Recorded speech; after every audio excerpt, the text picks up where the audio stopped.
نداء الحق صوت قد شجاني وبلغني الحقيقة والأماني وكان لي السبيل إلى المعالي ونورا للهداية والبيان.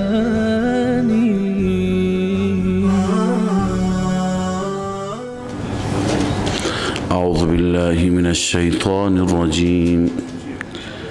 بسم الله الرحمن الرحيم. وقال الذين كفروا لن نؤمن بهذا القرآن ولا بالذي بين يديه ولو ترى إذ الظالمون موقوفون عند ربهم يرجع بعضهم إلى بعض القول يقول الذين استضعفوا للذين استكبروا لولا أنتم لكنا مؤمنين. صدق الله العظيم. اللهم صل على سيدنا وشفينا.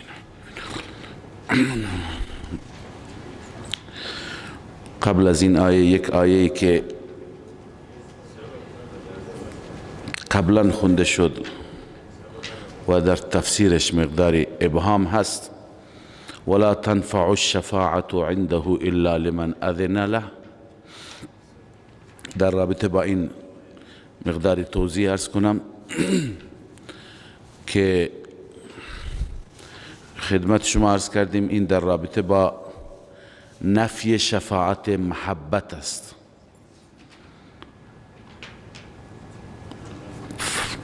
چون که مشرکین معتقد به سفارش فرشتگان بودند و فرشتگان را دختران خدا می دانستند. مسلمه که سفارش دختر همون شفاعت محبته. خدای عزوجل که می فرماید ولا تنفع الشفاعت عنده الا لمن اذن له، شفاعت نفعی ندارد نزد الله مگر برای کسی که خدا خودش اجازه بده. نفعی ندارد به این معنی که اصلا اتفاق نمیفته. حتی اذا فزع عن قلوبهم، این شرایط خود فرشتگان را الله عزوجل اینجا بیان فرموده. حتی اذا فزع عن قلوبهم، وقتی که وحشت از دلهایشون برطرف میشه. به چه معنا؟ مفسرین نوشتن که گاهی وقتی که اتفاقی در آسمان ها می افتد و سر و صداهای انجام می گیرد، حتی فرشتگان به وحشت می افتند. این فزع در رابطه با فرشتگان است، این وحشت درباره فرشتگان است. فزع عن قلوبهم، وحشت از دلهایشون برداشته میشه، یعنی حالت عادی میشند. بعداً از همدیگه میپرسند این فرشتگان قالوا ماذا قال ربكم، رب چی فرمود؟ قالوا الحق، در پاسخ به همدیگه میگن حق فرمود، یعنی فلان مسئله حق. منظور اینه که جای نگرانی نیست.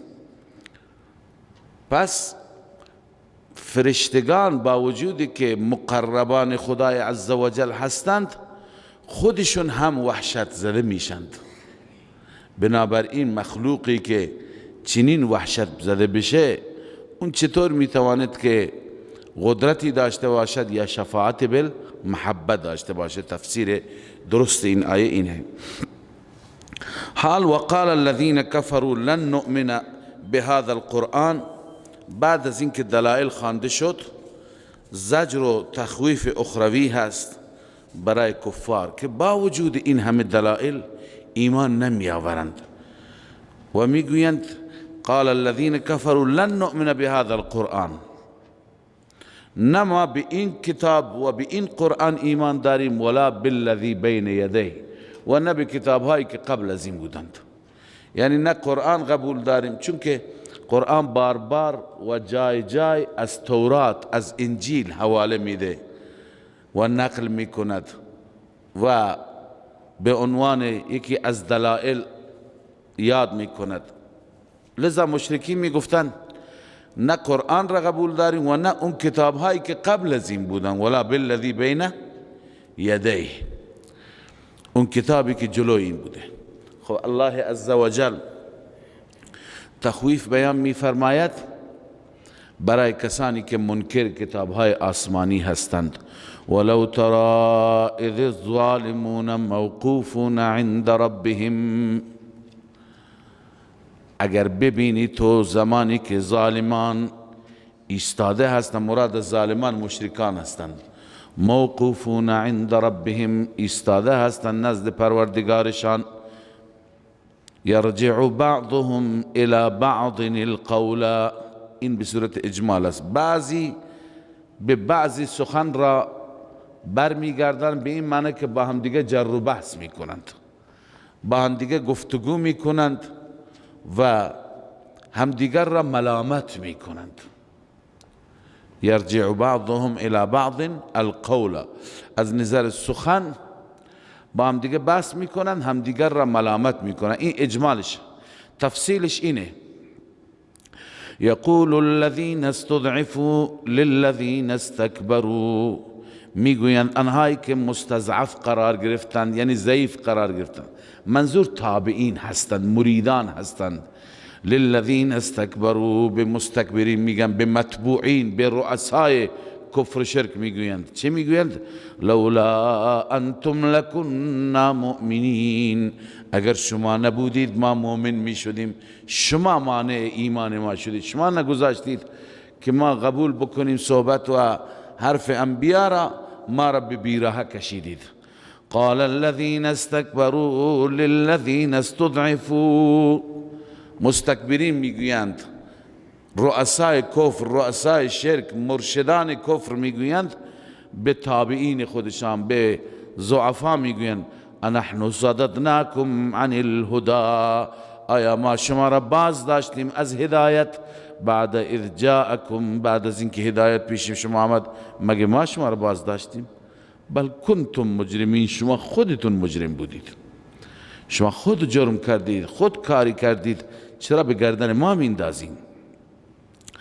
وقال الذين استضعفوا للذين استكبروا، ضعفا میگویند، تابعین میگویند، مریدان میگویند، به مرشدهای خودشان میگن، به مستکبرین میگویند، به رؤسا، بل مکر اللیل والنهار، بلکه ما را که بازداشت چه چیزی؟ مکر اللیل ای مکرکم فی اللیل والنهار، شب روز بر علیه ما توطئه می کردید، مکر می کردید. مکر اللیل بر صددناکم مکرکم بنا باللیل، ما را جلوگیری کرد، توطئه های شما، مکرهای شما که برای ما داشتید، باللیل والنهار، شب و روز، شب و روز بر علیه ما توطئه داشتید. اذ تأمروننا ان نکفر بالله ونجعل له اندادا، که ما را امر می کردید ما به خدا کفر کنیم و قرار بدیم برای خدا شریکانی، همتایانی. شما ما را مجبور می کردیم ما برای خدا شریک قرار بدیم، کفر بکنیم. شما ما را از راه بیراه کردید، ما را گمراه کردید.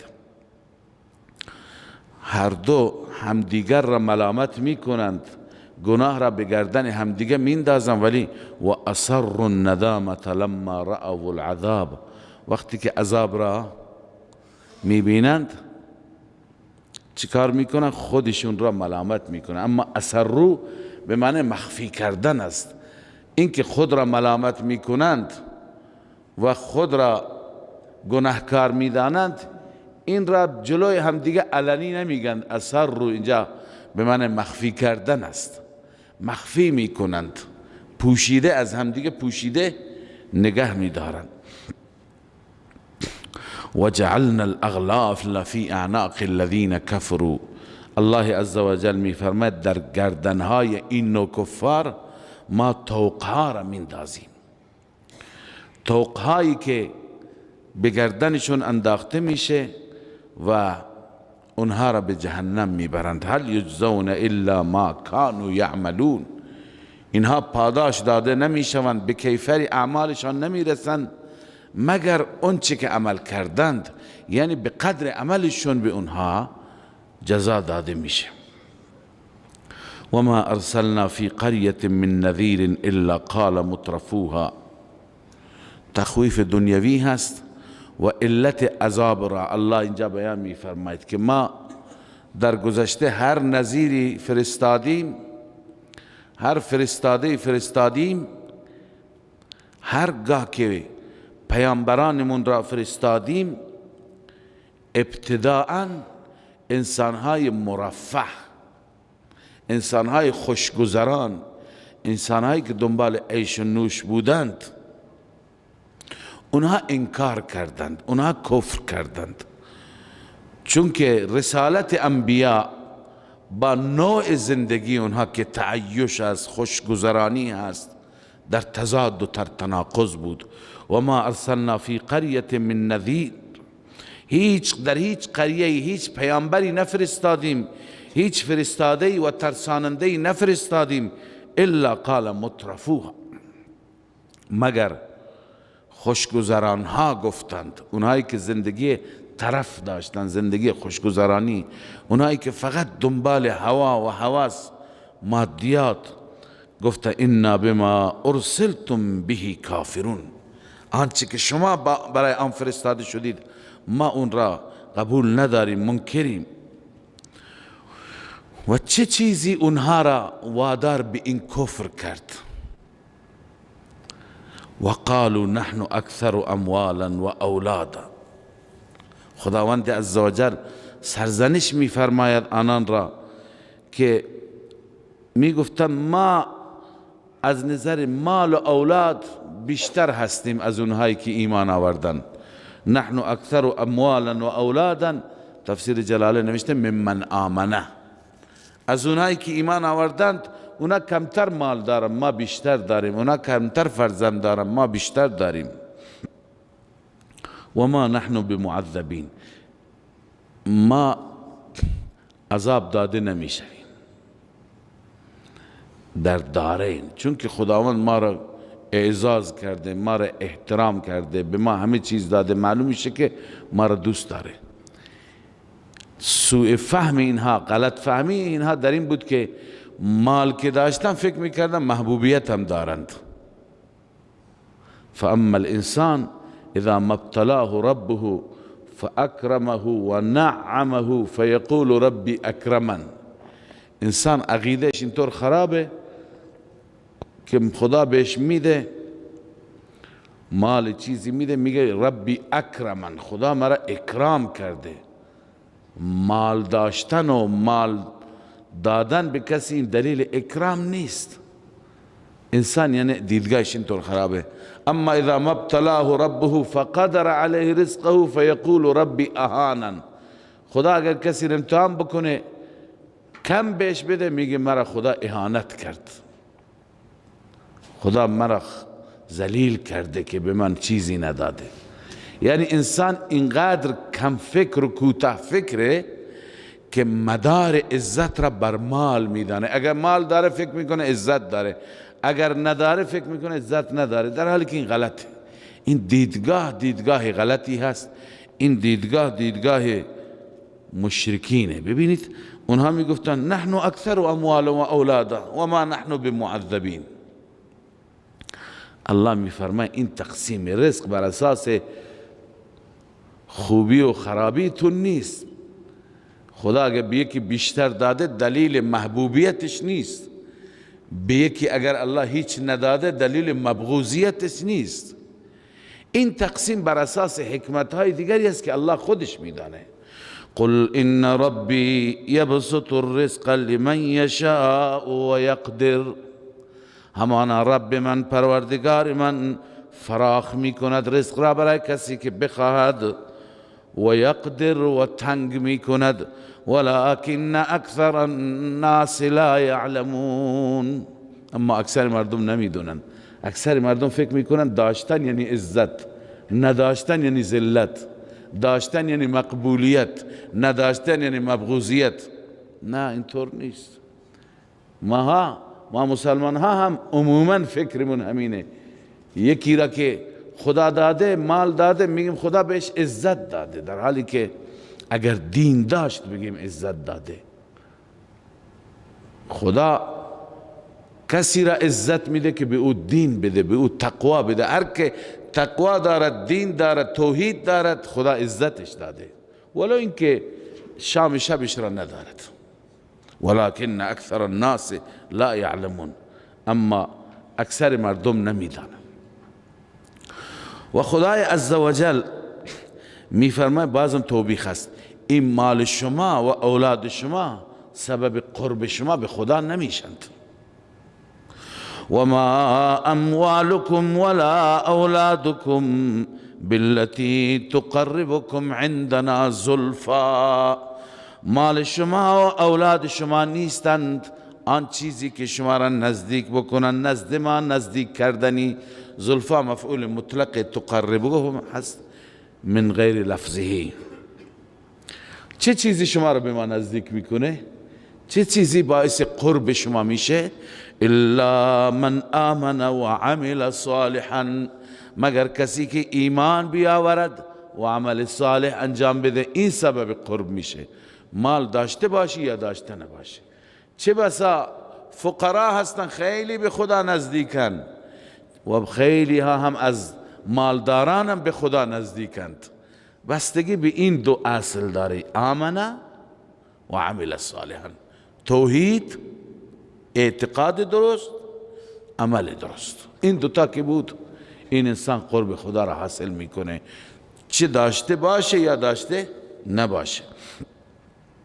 فاولئک لهم جزاء الضعف بما عملوا، الله می فرماید این افراد، این گروهی که عقیده درست، عمل درست دارن، برای آنها جزاء ضعف هست، یعنی چند برابر پاداش، چند برابر جزا. بما عملوا، بسبب آنچه که عمل کردند. این همون سبب ظاهریه که بعضی جا سبب ظاهری تو قرآن میاد، بعضی جا سبب حقیقی. و هم فی الغرفات آمنون، اینها در بالاخانه های، در اتاقهای مجللی در بهشت ایمنند، جاهای بسیار خوبی برای سکونت و زندگی دارند، ایمن اونجا زندگی خواهند کرد.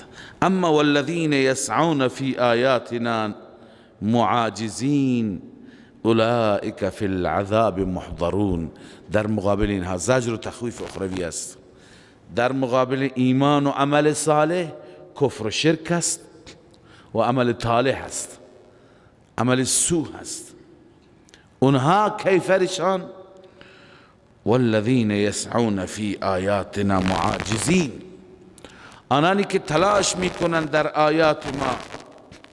فی آیاتنا ای فی ابطال آیاتنا، از سیاق معلوم میشه که آیات ما را بی اثر بکنند، در حالی که معاجزین، عاجز کنندگان هستند انبیا و موحدین را. یعنی با انبیا مبارزه میکنند، مقابله میکنند با دعوتگران، با اهل توحید، به زعم خودشان آنها را عاجز میکنند. اولئک فی العذاب محضرون، این نتیجه ثمره، نتیجه این کارشان، اینها در عذاب الهی حاضر کرده میشوند. یعنی محلی که اینها باید حضور بیابند، محلی که اینها احضار شوند، اون محل عذاب هست. قل ان ربی یبسط الرزق لمن یشاء من عباده و یقدر له. این اعاده همون مطلب گذشته هست که مدار بر مال نیست، مدار عزت، مدار موفقیت، مدار مقبولیت بر چیه؟ بر ایمان و عمل صالح. خب این را چرا تکرار کرد؟ یک بار که گفته شد، تکرارش به خاطر ادامهش هست. گاهی الله عزوجل مطلبی را بیان می فرماید اما نکته دیگه به اون مطلب اضافه میشه، دوباره اون مطلب چی میشه؟ تکرار میشه. لذا الله می فرماید قل ان ربی یبسط الرزق لمن یشاء من عباده و یقدر له. رب من هست که فراخ می کند رزق را برای کسی که بخواهد از بندگان من، و یقدر له برای او تنگ می کند. رزق زیاد میده، کم میده. اما و ما انفقتم من شیء فهو یخلفه. اگر مال دارید یا ندارید، اون چه که خرج میکنید، این اضافهش است، اون چه که خرج کردید از هر چیزی از مال، فهو یخلفه، الله جایش را پر میکند. یخلفه عوضش میده. خلیفه به معنی جانشینه، یعنی اون چه که شما خرج کردید به جایش الله عزوجل جایگزینی میگذارد. حال این جایگزین، جانشین، چه در دنیا باشه یا در آخرت یا هر دو. از آیات متعدد الهی معلوم میشه که خدای تعالی به کسانی که خرج میکنن در راه او هم در این دنیا عوض میده، هم در اون دنیا عوض میده. در این دنیا هم و یربی الصدقات، یمحق الله الربا و یربی الصدقات. اینجا صدقات رشد میکنند، با صدقات مال رشد میکند، مال بیشتر میشه، به سوی ازدیاد میره. و در اون دنیا ان الله اشترى من المؤمنین انفسهم و اموالهم بان لهم الجنه و آیات متعدد. بنابراین و هو خیر الرازقین، او بهترین رازقین است، بهترین رزق دهنده الله عزوجل. و یوم یحشرهم جمیعا. حال تخویف اخروی و مجدد در ارتباط با کسانی که ملائکه را پرستش میکردن. ما در این سوره، ابتدای سوره خدمت شما عرض کردم که میخوانیم که حتی ملائکه مقربین شفی نیستند. یه آیه که خواندیم ماذا قال ربکم قالوا الحق و هو العلی الکبیر، ملائکه خودشان گاهی وحشت زده میشند.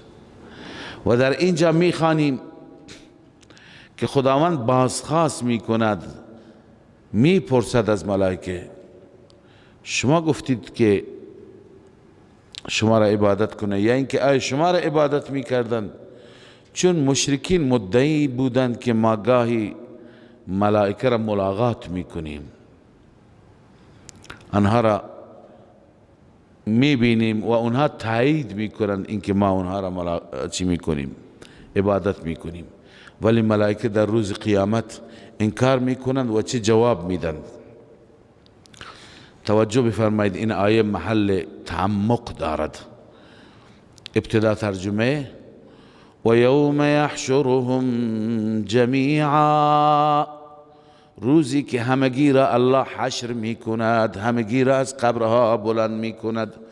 ثم یقول للملائکه، سپس به ملائکه می فرماید اهؤلاء ایاکم کانوا یعبدون، آیا این مشرکین شما را عبادت می کردند؟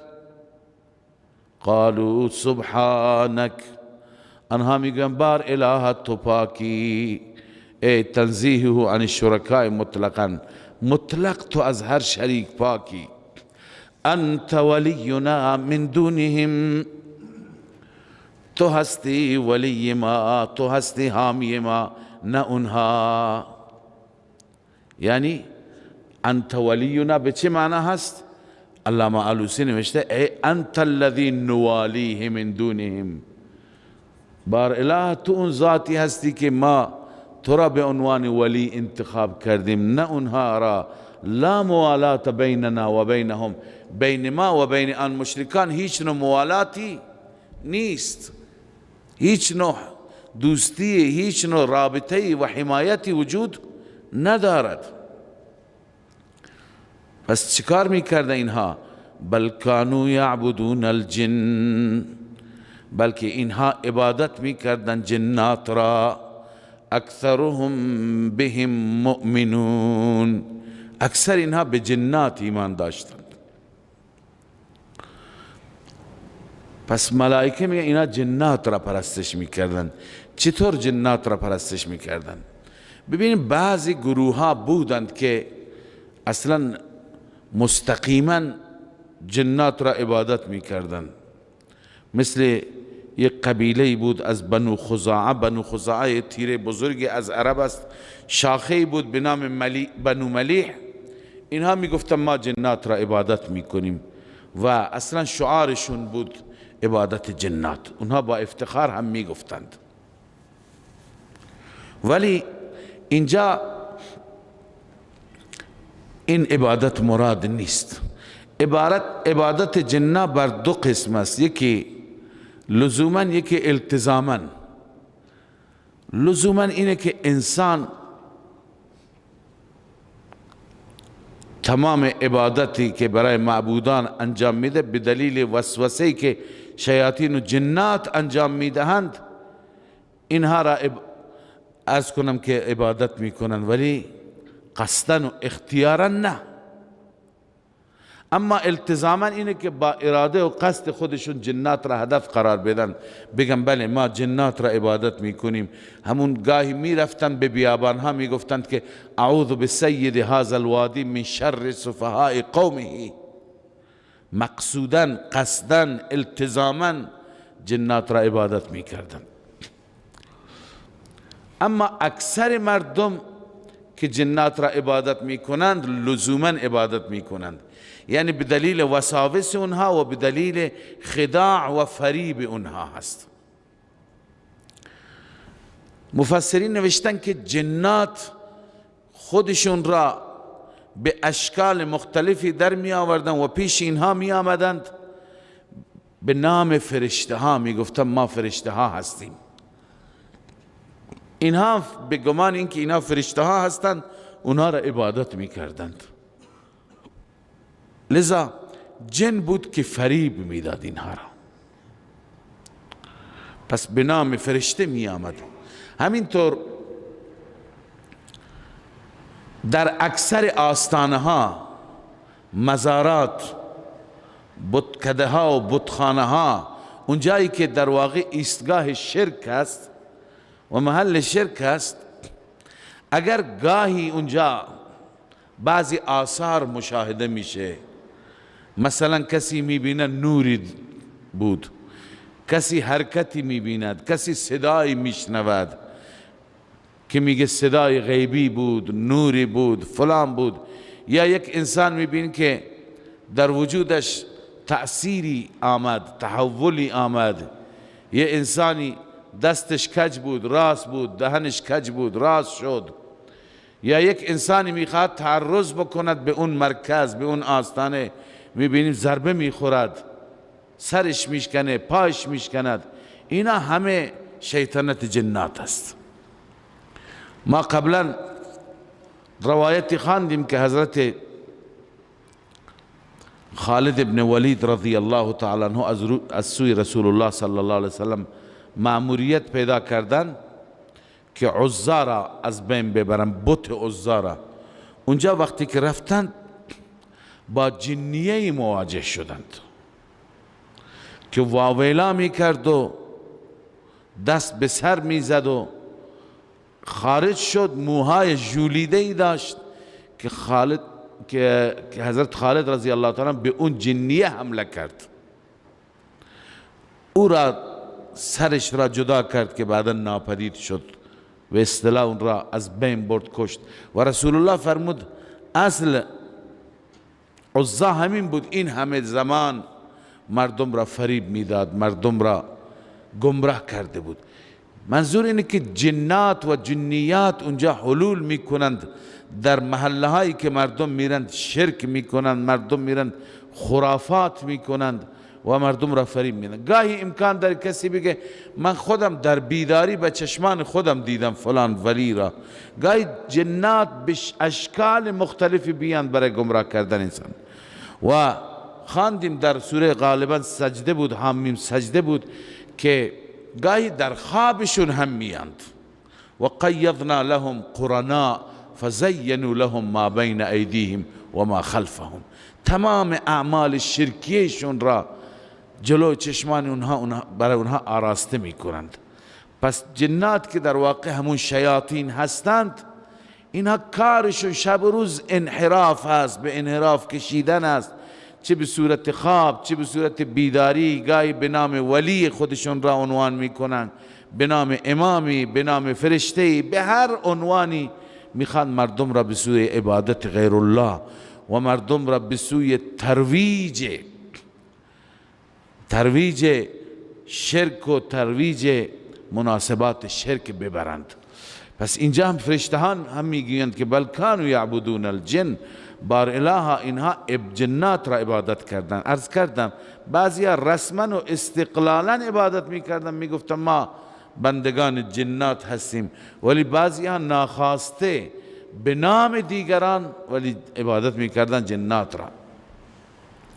فالیوم لا یملک بعضکم لبعض نفعا ولا ضرا. تو دنیا ادعا میکردید امروز هیچ کسی از شما برای بعضی دیگر، برای کسانی دیگر مالک نفع هم نیست، نفع برسانید یا ضرر یا دور کنید. و نقول للذین ظلموا ذوقوا عذاب النار. الله می فرماید ما می چشانیم کسانی را که ظلم کردن، ای اشرکو، به سبب گمراهی جنات به شرک مبتلا شدند.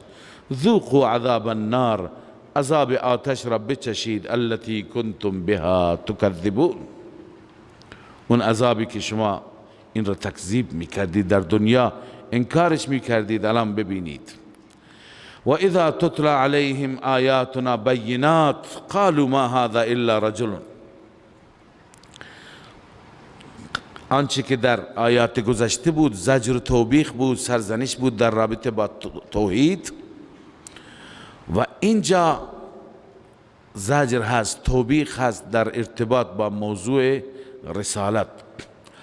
الله می فرماید و اذا تتلى علیهم آیاتنا بینات، هرگاه بر آنان تلاوت میشه آیات واضح ما، آیات روشن ما، قالوا ما هذا الا رجل یرید ان یصدکم، میگویند این نیست مگر مردی هست که میخواهد جلوی شما را بگیرد، ان یصدکم، باز بدارد شما را، عما کان یعبد آباؤکم، از آن معبودانی که پدران شما پرستش میکردند، از دین آبایی و اجدادی میخواد شما را منصرف بکند. و قالوا ما هذا الا افک مفترا، میگویند این نیست، قرآن منظور، چون رسول الله صلی الله علیه و سلم حامل قرآن است، این قرآن نیست مگر افکی، العیاذ بالله، دروغی که افترا شده است، درست شده و نسبت داده شده به خدا. وقال الذين كفروا للحق لما جاءهم. خب اگر این افترا است چرا اینقدر انسانها را متحول میکند، منقلب میکند، انقلابات عجیبی به وجود می آورد؟ می گفتند که سحر جادوه، توجیه می کردند که این اثرات جادو هست. وقال الذين كفروا للحق لما جاءهم، کفار نسبت به حق می گویند زمانی که حق آمده، ان هذا الا سحر مبین، این نیست مگر جادوی آشکار، جادوی ظاهر.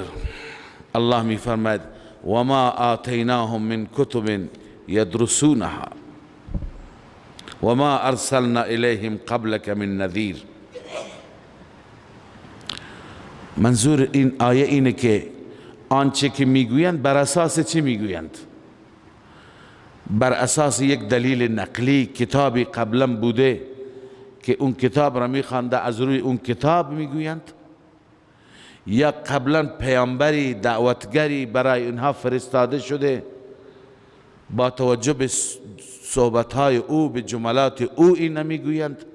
نه، آنچه که نسبت به رسول الله میگویند و نسبت به قرآن میگویند از روی چیه؟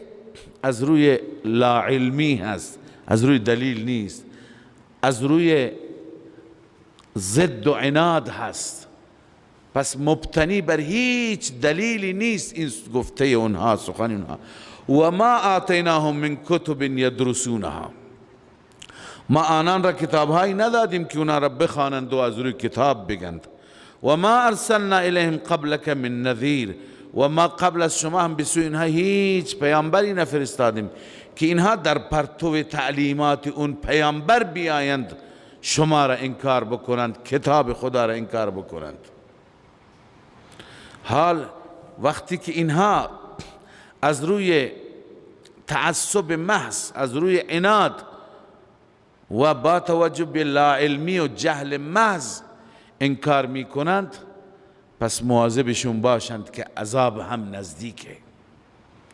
قبل از این هم افرادی بودند، انسانهایی بودند مثل اینها، دارای ترفه مرفه بودند، همه امکانات داشتند، همه امکانات بماند که اینها به یک دهم اونها نمی رسند، از نظر امکانات، از نظر قدرت، از نظر صلاحیت. اونها را ما پروانه کردیم، هلاک کردیم. الله می فرماید و کذب الذین من قبلهم، تکذیب کردند آنانی که قبل از اینها بودند انبیا را، هم انبیا را هم کتابهای الهی را، وحی را، مثل همین مشرکین مکه. و ما بلغوا معشار ما آتیناهم، این قریشی ها مشرکین مکه نرسیدند به یک دهم آنچه که به اونها دادیم.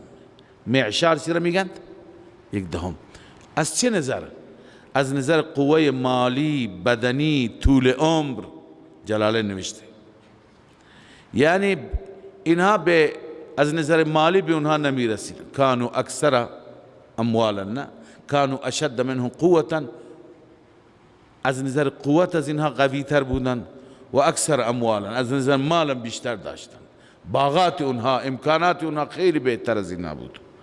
پس اینا به یک دهم قوه مالی، قوه جانی و طول عمر اونها نمی رسیدن.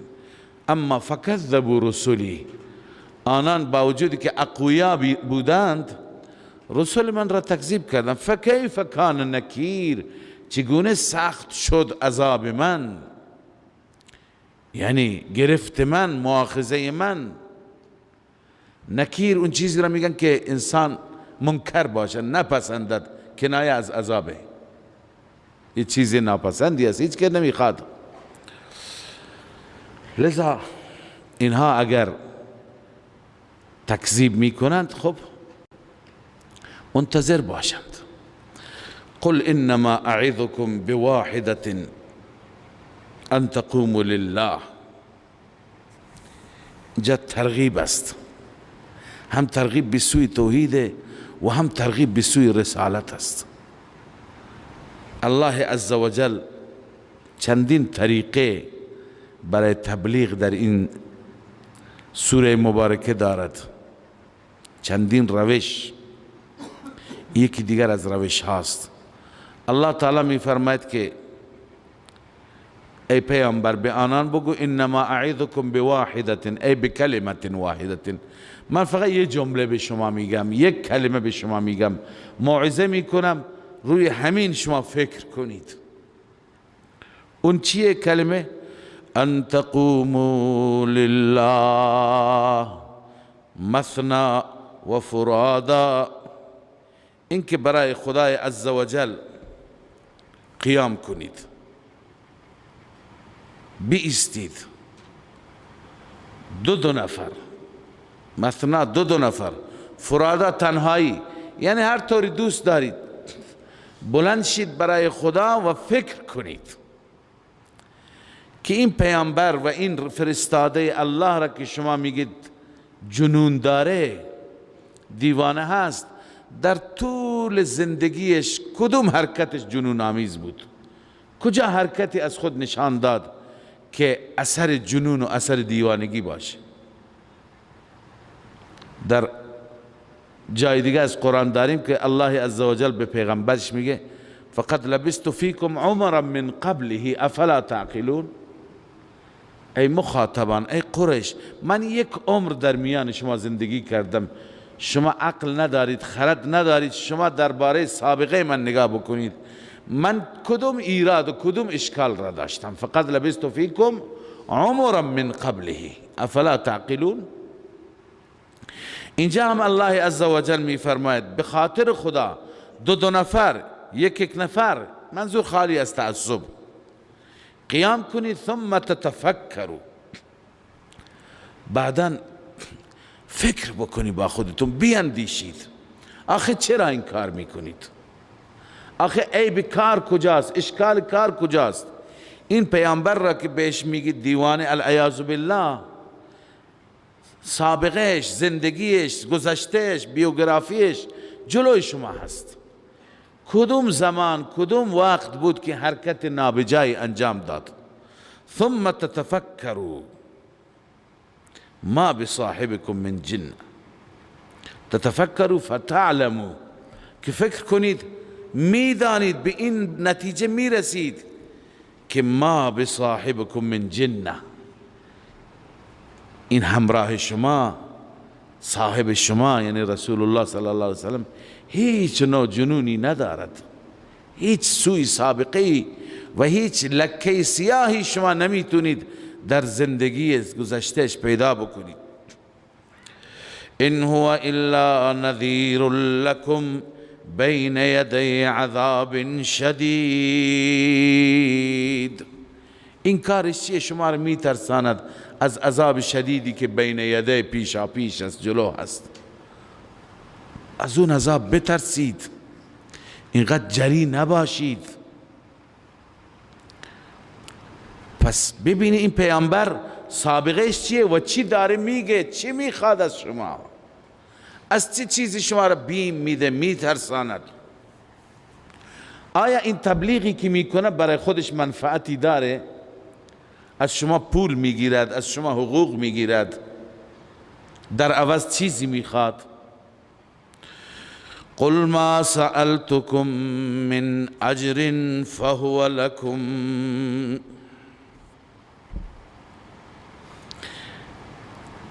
الله میفرماید بگو که من سوال نکردم از شما هیچ نوع اجری، فهو لكم، مال شما، یعنی نه جاه و پست و مقام خواستم، نه مال خواستم. ان اجری الا علی الله وهو على كل شيء شهید، اجر من، پاداش من نیست مگر بر الله است و اون ذات بر هر چیز گواه است. لذا من هیچی از شما نمیخوام، فقط حرف من گوش کنید. قل ان ربی یقذف بالحق علام الغیوب، و این هم بگو که رب من حق را غالب میکند، یقذف بالحق، حق را میزند بر باطل، به این معنی که حق را غالب میکند بر باطل. ای یبین الحجه و یظهرها، قرطبی گفته حجت را ظاهر میکند، حق را ظاهر میکند، غالب میکند. و اون رب من ربی که علام الغیوب هست، همه غیب ها را میداند. لذا شما بخواهید یا نخواهید هم حق پیروز میشه. پس بهتر نیست شما تسلیم بشید؟ قل جاء الحق وما یبدئ الباطل وما یعید، حق آمد و ما یبدئ الباطل، باطل از بین رفت، ظاهر نشد، به معنی از بین رفت. جلاله نوشته ای لم یبق له اثر، برای باطل دیگه اثر نماند، باطل داره مزمحل میشه، روز به روز داره نابود میشه. و ما یعید، دوباره بر هم نمیگرده، اعاده هم نمیشه. یعنی حق غالبه، حق پیروزه، شما بخواهید یا نخواهید، تسلیم بشید یا نشید، الله عزوجل حق را بر باطل غالب می فرماید. قل ان ضللت فانما اضل على نفسی، به آنان بگو بالفرض، اینجا بالفرض قید کنید، اگر من بر ضلالت باشم، اگر من بر گمراهی باشم، فانما اضل على نفسی، ضررش، آسیبش به خود من، به نفس من برمیگردد. اضل علی نفسی، بر نفسم هست. اما و ان اهتدیت، اگر بر هدایت باشم، اگر راه من درست باشد، فبما یوحی الی ربی، این به سبب آن است که وحی میکند رب من به سوی من.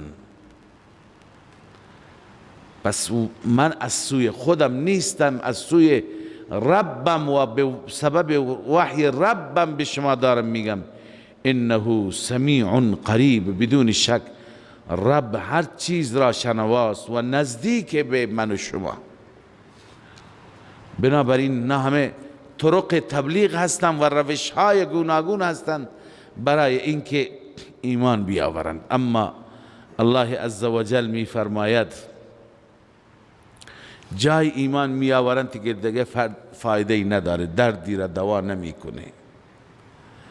جایی که محل ایمان نیست، دنیا که محل ایمان است، محل بازگشت است، محل درک و فهم است، اینجا نمی فهمند.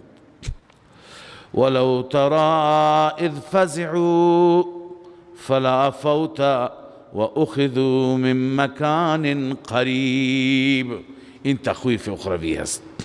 ولو ترى لرأيت امرا عظیما لرأيت امرا فظیعا، جزا مقدره. اگر تو ببینی اذ فزعوا، زمانی که وحشت زده می شوند، زمانی که حالات و مشکلات می آید، فلا فوت، فوتی دیگه اونجا نیست. فوت به معنی فرار است، یعنی اینجا برن فرار بکنن، مخفی بشن، در برند، از دست ما فوت بشن، به این معنی است. چیزی که از شما فوت بشه گم میشه دیگه از شما، نه؟ یکی میگه که مثلا تسبیح هم گم شد، یعنی فوت شد. الله میفرماید اونجا دیگه از دست ما فوت شدنی نیست، یعنی در رفتن نیست، فرار نیست. تو دنیا هست، تو دنیا یک مجرم از پیش پادشاه، از پیش مسئول مملکت فرار میکنه، به دورترین نقطه میره که این دستش به اون نمیرسه. اما نه، اونجا نه. فلا فوت و اخذوا من مکان قریب، دستگیر میشند از مکان قریب. یعنی از کجا؟ هر جا باشه برای خدا نزدیکه. چیزی به نام دور برای خدای عزوجل وجود ندارد. تفسیر خازن گفته و حیث ما کانوا فهم من الله قریب، هر جا باشند از خدا قریبا، لا یفوتونه، نه از دست او در میرن، ولا یعجزونه، و نه او را عاجز میکنن. پس الله میفرماید که شما در روزی که به وحشت بیفتید، وحشت آخرت مراد است، اون فزع اکبر، نمیتونی فرار کنید و دستگیر میشید، گرفته میشید. من مکان قریب یعنی در دسترس هستید. و قالوا آمنا به، اونجا ایمان می آورند، میگویند آمنا به این ایمان آوردیم، به توحید، به معاد، قیامت. اما رب می فرماید و انا لهم التناوش من مکان بعید، چگونه ممکن است دریافتن؟ تناوش میگویند جبران کردن، ای انا لهم تناول الایمان. تناوش در واقع اینه که انسان گذشته خودش را بخواهد جبران بکنه، در گذشته ایمان نیاورد الان ایمان بیاره. الله می فرماید که من مکان بعید، از جای دور چطور ممکن است تدارک؟ مراد از مکان بعید بنویسه دنیا، یعنی اون جایی که باید ایمان می آورد اونجا خیلی دوره از اینجا. اونجا کجاست؟ دنیاست. اینجا الان آخرته. تو آخرت میگه آمنا، این آمنا به چه درد میخوره؟ و انا لهم التناوش، تدارک برایش، تناول ایمان، حاصل کردن ایمان از جای دور. اینجا تا دنیا خیلی فاصله است، اونجا جایش بود. پس واقعا دنیا و زندگی دنیا بهترین فرصته. اینجا انسان میتونه آخرت خودش را بسازه، مزین بکنه. وقد کفروا به من قبل، قبل از این در دنیا اینا کفر میکردند. و یقذفون بالغیب من مکان بعید، و غیب میزدند به معنی که غائبانه چیزی میانداختند. من مکان بعید هم معنیش هست بلا تحقیق، یعنی از روی ظن، از روی تخمین، بلا دلیل یه چیزی میانداختند، یعنی ایمان نمی آوردند. گاهی سحر میگفتند، گاهی جنون میگفتند، گاهی کهانت میگفتند. یقذفون بالغیب، غیب اینجا معنی ندیده، بدون تحقیق. من مکان بعید هم به معنی بلا تحقیق است. اونجا که جایش بود اونجا تخمینی صحبت میکردند، بلا تحقیق صحبت میکردند، بدون اینکه بیاندیشن، بدون اینکه فکر بکنن روی دلائل. الان اینجا ایمان میارند، در حالی که اونجا که جایش بود کفر کردند. وحیل بینهم و بین ما یشتهون کما فعل باشیاعهم من قبل. الله می فرماید که حائل ایجاد شد بین آنان و بین آنچه که دوست داشتند، اشتها داشتند، تمنا دارند. اونجا در آخرت چه تمنایی دارند؟ مفسرین نوشتن من التوبه والایمان، تمنا به توبه و ایمان. حال بین اینها و بین توبه و ایمان دیگه حائل آمد. حائل کیه؟ موت. موت که آمد دیگه نمیشه دوباره توبه کرد، ایمان آورد. پس وحیل بینهم بالموت و بین ما یشتهون من التوبه والایمان کما فعل باشیاعهم من قبل. چنانچه همین معامله شد، همین برخورد شد باشیاعهم، با همکیشان آنها، هم مذهبان آنها، امثال اونها قبل از این. یعنی اونها وقتی که عذاب را دیدن ایمان آوردن ولی فایده نداشت. انهم کانوا فی شک مریب. علت اینه که اینها بودن در دنیا درباره توحید فی شک، در شکی که مریب، سرگردان، متردد، نمیدونستن چه کار بکنند. اونجا که باید تحقیق میکردن، اونجا که باید ایمان می آوردن نیاوردن. الان دیگه برایشون فایده ای نداره. صدق الله العظیم.